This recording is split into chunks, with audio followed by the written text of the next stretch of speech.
We've looked at line, we've looked at shape, you've practiced line, and you've practiced shape, and I'm sure you have some great stuff.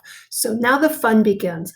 You're going to have some choices of what you do for this final piece of art, showing your understanding of line and shape.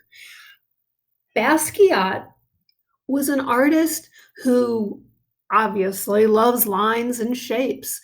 He has some nice bold lines, but his shapes aren't always completed shapes. But you do see a few things repeated in his, and one is the crown. Look around. Do you see that crown he uses over and over and over again? That's in almost all of his pieces. He started out as a street artist. Now, in this final choice board that I'm going to show you in a few minutes, you're going to be able to learn a little bit about him and see somebody make some artwork similar to his. So that is going to be a choice. If you like this kind of really super expressive urban look with strong, bold colors, this might be something similar to what you want to do. You're not going to copy Basquiat's work. You're going to do something similar to it. It's going to inspire you. So here's a couple other pieces of his, and you'll see a video again that you can watch. There's two videos on the choice board. Ah, do you see the crown? There's a crown in there of his.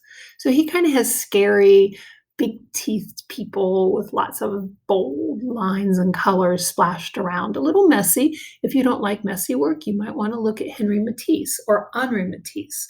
We talked about his a little earlier.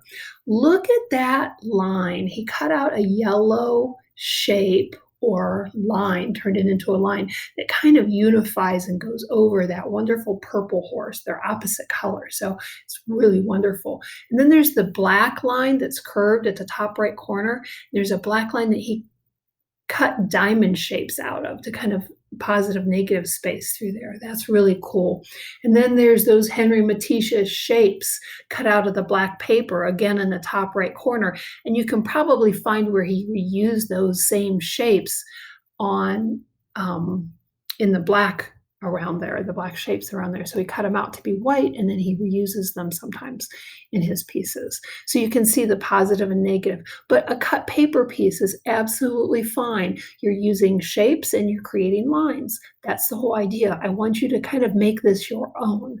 Now, there is a man who was talking about this in a video I was watching, and he said at first he saw this, it stretched one wall of the room, and then the lower part stretched across the other wall of the room.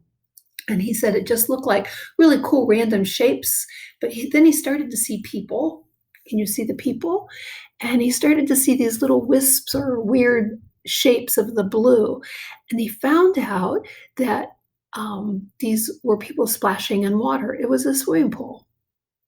And here again, you can find where he's using some of those negative shapes again that he cuts out, and he uses them again. So he's using up all of his scraps of paper in a really thoughtful way. I love the guy on the bottom on the left where he's like doing a backstroke. So it's very minimal and it's like capturing the essence of this guy.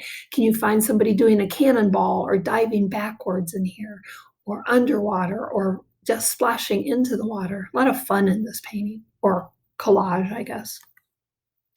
Now, Ulrich Hirsch does a lot of real intuitive linear work, and so there's a few videos of hers that you could choose from, but it's all lines and shapes. And of course, all of these have color. We haven't talked about color yet too much, but all of these have color in them, so definitely an option.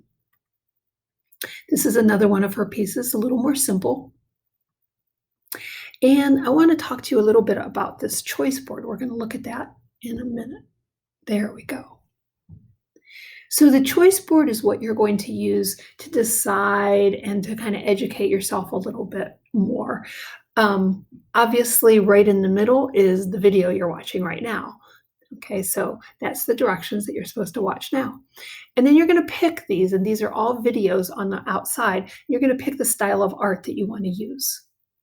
And that's it. So you're going to make it your own. It's going to be original. You're not going to copy. You're going to kind of have fun with this, okay?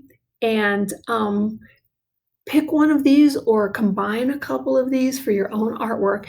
And the directions will be up here about how to turn these in.